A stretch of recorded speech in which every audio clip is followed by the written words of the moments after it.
Shri Gurubhyo Namaha. Guru Brahma, Guru Vishnu, Guru Devo Maheshwaraha. Guru Sakshat Parabrahma Tasmai Shri Gurave Namaha. Kalaye Sundarakaram Sadaika Priyadarshanam. Ajnana Nashakam Devam Sadgurum Muralidharam. Yasya Smaranamatrena Jikhvayam Vardate Swayam. Mahamantra Stambhajami Muralidhara Deshikam. प्रेमामृतं यो मुरलीनिनादैः श्रीकृष्णरूपेण पुराववर्ष अद्यापि सोऽयं मुरलीधराख्यो पुष्णाति प्रेम्णा भुवनं सहर्षं कीर्तिते तु महामन्त्रे तत्राविर्भूय तत्क्षणं सुप्रसन्नो भवेद्यस्तं प्रेमिकवरदं भजे मुरलीमण्डितकरकमलं मुनिजनमोहनं व्यत्यस्तपादं वनमालाधारिणं प्रेमभक्तमण्डलनित्यकीर्तितं प्रेमिकवरदम् आश्रयेऽहम् नाम संकीर्तनं यस्य सर्वपापप्रणाशनं प्रणामो दुःखशमनः तं नमामि हरिं परम् हरे राम राम राम हरे हरे हरे कृष्ण कृष्ण कृष्ण हरे हरे हरे राम राम राम हरे हरे हरे कृष्ण कृष्ण कृष्ण हरे हरे हरे राम राम राम हरे हरे हरे कृष्ण कृष्ण कृष्ण हरे हरे सद्गुरुनाथ महाराज की जय. I begin the third session of Answers and Beyond by offering a humble prostrations at the holy feet of Guru Maharaj, by whose boundless grace we've been blessed with such a wonderful opportunity. I wish to thank every one of you for taking the time and effort to be a part of this satsang. And I also wish to say a special thank you to our very own Singapore Namadwaar team for the effort and initiative. The past couple of sessions we discussed a few questions and answers. Questions that were sent by friends from Singapore. We will continue in the similar lines. The question that I begin with today, it's in Tamil. I will also translate it for you in English. It's a question that has come from a friend in our Singapore Namadwaar. Vishwasam Tevaya Alladu Keelpadidal Tevaya Bhaktikku. விஸ்வாசம் தேவையா அல்லது கீழ்ப்படிதல் தேவையா பக்திக்கு? Very roughly this would translate to, what's more important? Is it faith or obedience? As far as bhakti is concerned, faith or obedience? I will take this discussion from different perspectives. First, I would think that these are not mutually exclusive. Obedience and faith are very interconnected. It's when I have faith, I also obey, or I obey, and because of that, my faith gradually goes from the point where it is not that steadfast to absolute faith. So I really don't think that both are two exclusive things. Having said that, I'd like to quote Guru Maharaj. He would always say that, what is the greatest of the greatest, of the greatest, of the greatest? It is God. If there's something that has to be called as greater than the greatest, greater than God, you would say that it is faith. Because if there is faith, every stone, every grain of sand, every leaf, anything and everything will speak to us as God Himself. But if there is no faith, even if God in all His glory were to come and stand right before us, we would mistake him for somebody else. This is what Guru Maharaj would say. Faith is the greatest gift of all, he would say. It's very true, isn't it?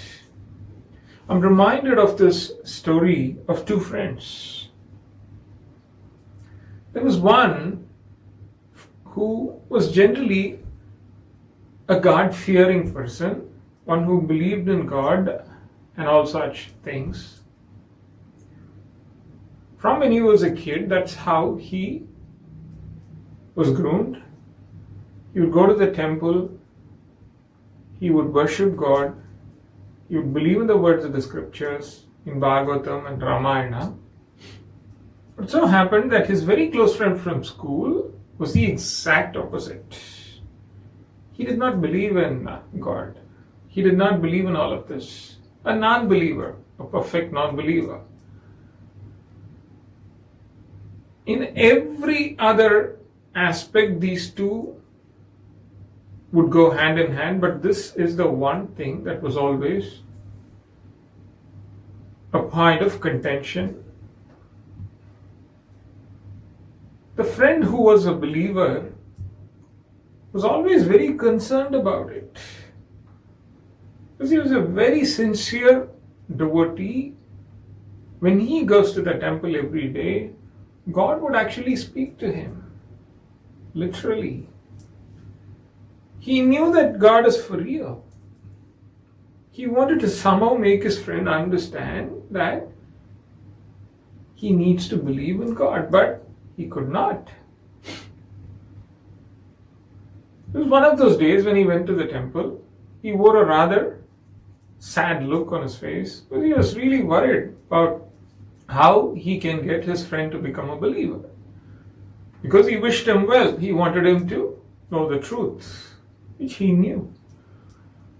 So what happened was, God asked him, why are you having such a long face? Is it exam time? No, it's not about that. There's only one thing that I'm worried about always, because you have been most compassionate and kind as far as I'm concerned. You blessed me with everything. There's just one thing. My friend is a non-believer. Yeah, I know it already. He's also part of my creation. How can I convince him to become a believer? God told him that he could deploy a few ideas. He told him, you can go and tell your friend about instances that happen in the life of the great Mahatmas, about how God appeared before them and spoke to them and played all his divine leelas. Why didn't you do that? His friend went and tried that. To which he got a reply, I don't even believe in God. You expect me to believe in devotees of God and the instances that happen in their life. Are you even being logical? So he went back and God told him, I will give you another idea. Why don't you do this? I will teach you the key points in our scriptures, the Vedas, Upanishads, Puranas. You can go and quote them to your friend, and he would not be able to refuse. So God taught him the important points, underlined and highlighted everything for him. God was quite eager to know how a man had performed with all these points. When he came back the next day, he looked even worse. What happened? God asked him. He said, you know what happened? I went and quoted all these scriptures, whatever you taught me from the Puranas, from the Upanishads, from the Vedas. To my utter surprise, I thought my friend would be completely swept off his feet. He would have no choice but to believe. But you know what happened? After I finished telling him my side, he was even more well versed in all of this than I am. He had greater knowledge about all of this. He had read up all of this. He had listened to so many lectures. And he refuted every point that I mentioned to him. I didn't know what to do and completely disillusioned. I just retreated. That's it. So tomorrow, I'm not going to do what you say. For once, I bow down to you. I request you, please do what I request of you. We tried your idea for 2 days, didn't work out. So why don't we try mine? Instead of all of this is like beating the bush. Instead of doing all of this, why don't we do just one thing? This is the route. This is the road in which we walk back from school every day.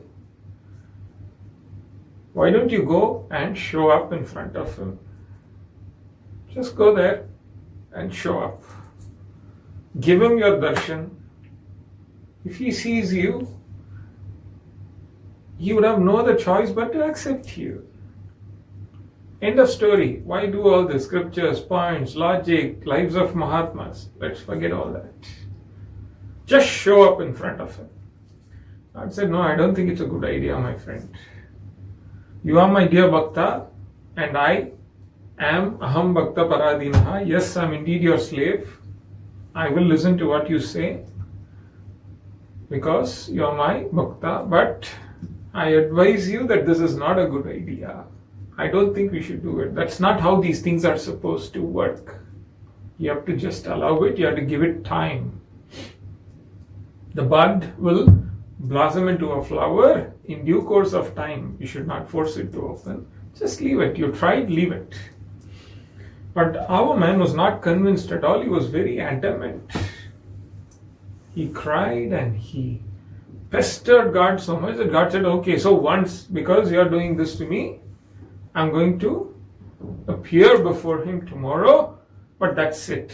You cannot ask me after that. That's it. And I'm doing it for your sake. Just because you asked me to, but I personally don't think this is a good idea at all.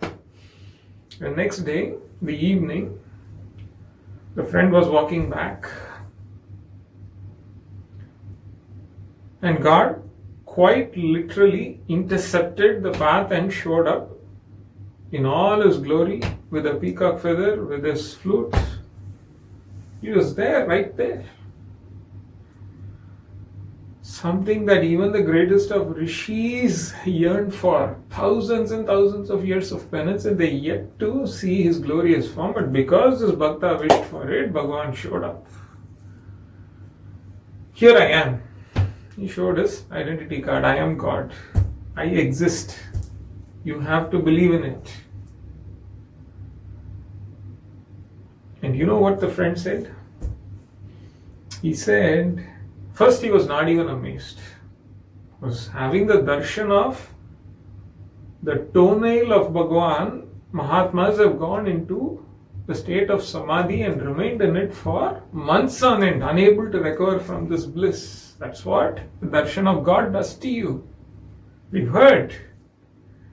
But nothing happened to this friend. He was as chirpy and amused, looking at somebody who was standing right in front of him, claiming that he is God. According to him, he said that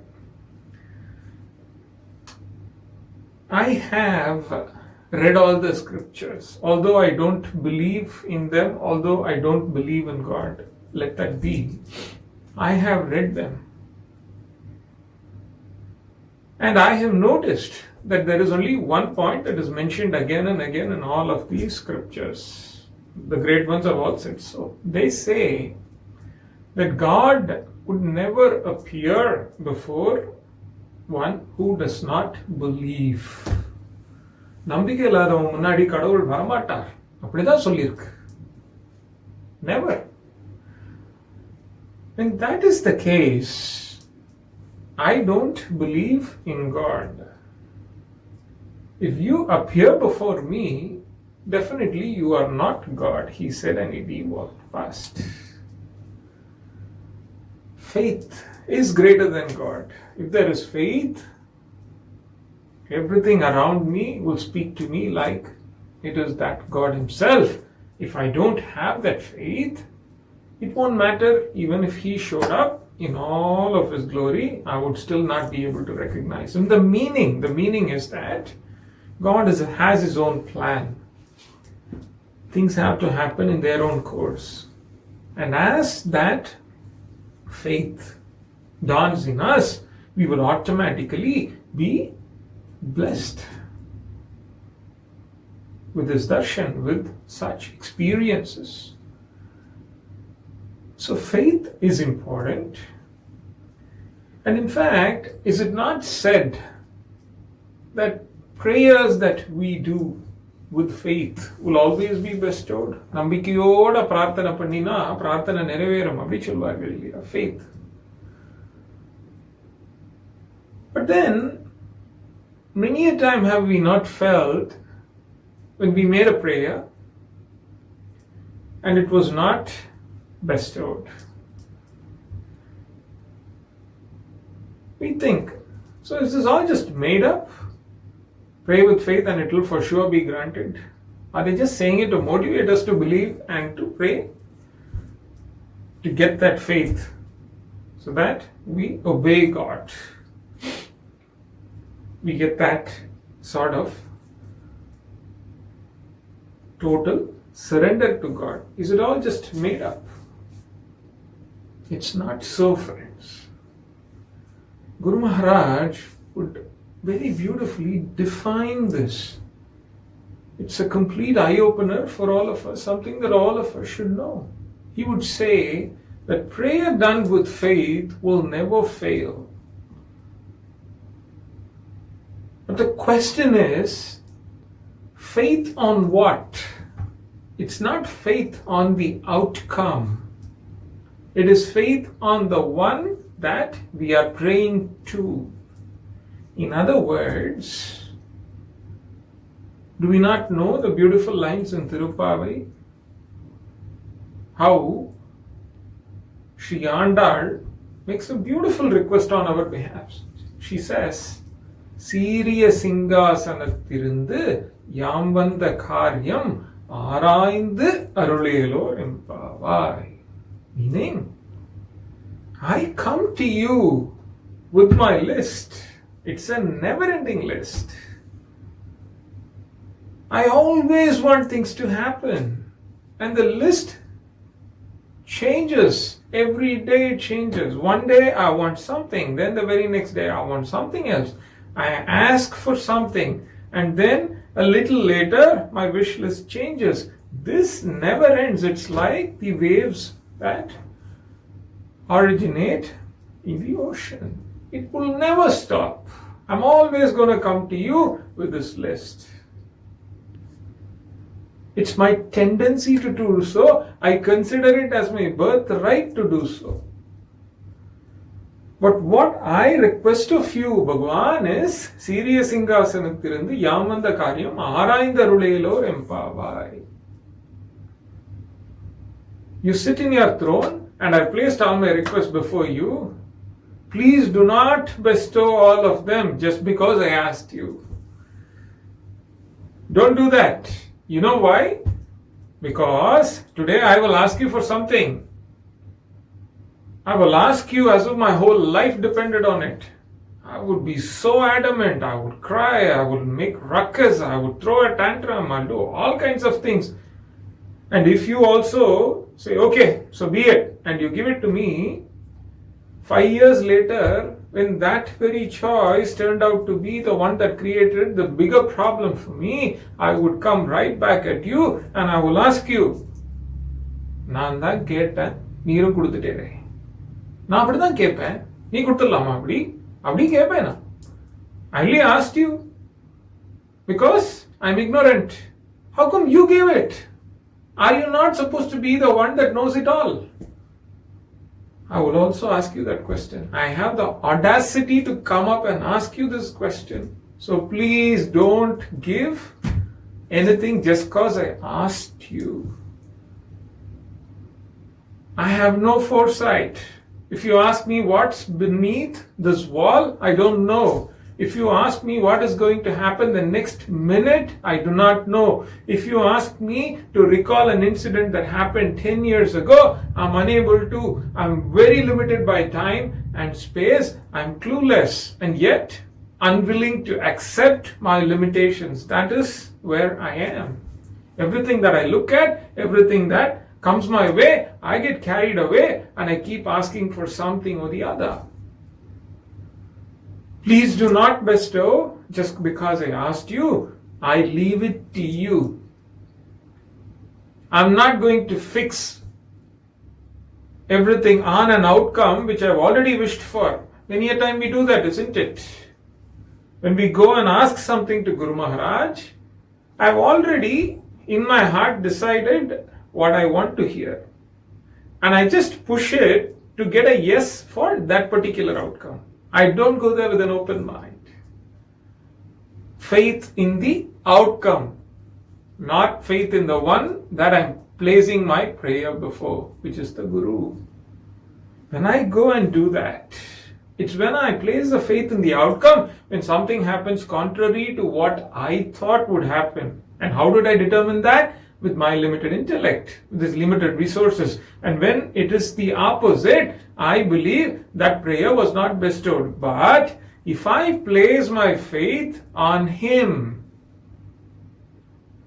I am an ordinary human being, a very normal person. I cannot be in that state where I ask for nothing, wish for nothing, because I do have all these wishes. I have fears, I have anxiety. There are things that I want to ask for. I'm worried about things. I will not stop doing that. I will ask. But then I have one particular point that I want to make clear. I'm mature enough to tell you that I believe in your decision. You please be the decision maker. I put all the outcomes, the options that I have, all my wishes, I placed it before you, but you take the call. I place the faith on you. Siriya Singhasanathirindu Yamanda Karyam Araindu Arulelor Empavai. You make the choice. If you think bestowing this prayer is good for me, and what is good for me is again your call. I don't want a prayer to be bestowed which end of the day takes me far away from you. Because it will all come back to me at one point of time and I will sit, brood over it and realize that, oh my God, what did I ask for? Before I was much closer to you. I was always chanting Nama. I always had the time for satsang, but look where I am today. I don't want to go there. I don't want to get to that point. I want you to make the call and pick that choice which will ever be the one that's good for me, which will ever keep me close to you, which will ever make me chant your name and think of you. That is the choice that I want you to pick. Whatever is good for me, you know it. After all, you are the one that is omniscient, omnipresent, all-knowing, all-pervading, Sarva Shakta. It's you, so you make the choice. The ball is in your court. And when I do that, the prayer is always bestowed, isn't it? Because the choice that He makes is the choice that is the right one for me. Faith. That is faith, friends. Placing the faith on Him, on the Guru. That is where we need to focus. There was a child. The father had told the child that on this particular day, it's a very auspicious day, if you make a prayer, God will definitely bestow it to you so you can make a wish. The father said it in a very simple sense only. No complications. So this child also made the prayer and one day later the father asked, did you get what you want for? Or whatever you prayed for? No, didn't happen. The father said, does it mean that God didn't bestow your prayer? Bestow your wish? The child gave a very simple reply. She said, no, He bestowed my wish. I asked Him for something, He said no. No is also an answer and I'm happy to take no for the answer. That is faith. That is faith. And it is with that faith we begin to obey. Or the other way around, when I have had darshan of my Guru, and when I know for a fact that if there is one that is my soul well-wisher in every sense of the word, if there's one that does not stand to gain anything from me, there's no vested interest in him. It's not as if something that he says is in any way going to benefit him. It is going to solely benefit me. When we know that, all of us know that, don't we? When we have had the fortune of surrendering to such a Guru, what we can do is, in that sense, kirpadidal. That is what the question is. Simple obedience, as Guru Maharaj would say. He would use that word very often. He likes it very much. He would say that one of the most important key steps in being disciple to a Guru is simple obedience, he would say. Disciple is not a post. It is not a position. It is not a name that we can call ourselves. It doesn't matter, he would say. How can you be my disciple if you don't listen to me? A very simple proposition is what he would put forth. So when we have known him, when we know that he is the one that truly cares, simple obedience is where I can begin my journey. Once a devotee asked, when we hear of surrender, it seems like an impossible thing to practice or attain. How to go about it, that absolute surrender? Because when you're talking about absolute surrender, that is as good as realizing God. Because you can surrender 100% only if there is no sense of I at all. So it's just him and him alone, which in other words is God realization. It seems like an impossible thing for us to even dream of. Guru Maharaj said very beautifully, ಶರಣಾಗತಿ ಮೊದಲ ಅಲ್ಪ ಶರಣಾಗತಿயா இருந்தா கூட போரும், பிரார்த்தனை பண்ணி அந்த அல்ப சரணாகதியே ஒரு நாள் பகவத் கிருபையினால பூர்ண சரணாகதி ஆயிடும் அப்படின்னு சொன்னார். We can start at a point where after having seen Guru Maharaj and known him, I surrender or I force myself to surrender or obey. Even though every instinct in me does not allow me to do it, I obey his words. And I constantly pray, because there's a part of me that says very clearly that I need to completely believe, and that is when I'm going to attain the goal. Hold on to that and pray very sincerely that I be blessed with that sort of faith. It's okay if I don't have it at this point of time. And with progress, in due course of time, this Alpa Sharanagati itself will become total faith, total surrender by God's grace. That is exactly what Guru Maharaj said. So that is where we can take this journey. I'm reminded of this instance that Guru Maharaj once mentioned from the life of another Mahatma. Disciples of that Mahatma who had been with him for very long, for several years, one day they told the Guru, after a lot of self-introspection, it doesn't look like we have progressed at all. It's been so many years since we had your darshan and been around here all the time. Doesn't look so. I don't know how we are going to reach God. நாங்களாம் எப்படி கரையேற போறோம்னே தெரியல. வந்த காலத்துல இருந்து இன்னைக்கு வரைக்கும் அப்படியே இருக்க மாதிரி இருக்கு. எங்களை பொறுத்தவரையில ஒன்றும் மாறல. Nothing has changed. What's going to happen?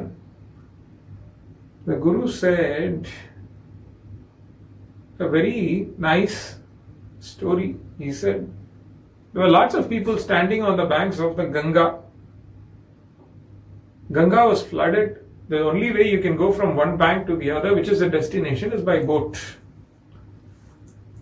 The boatwala came. He was very noble. He's not one who was doing it as a profession, but more as a seva to get people from this bank to the other. He would ferry them from here to the other bank. Everybody got in. There was no criteria there. There was no tickets there.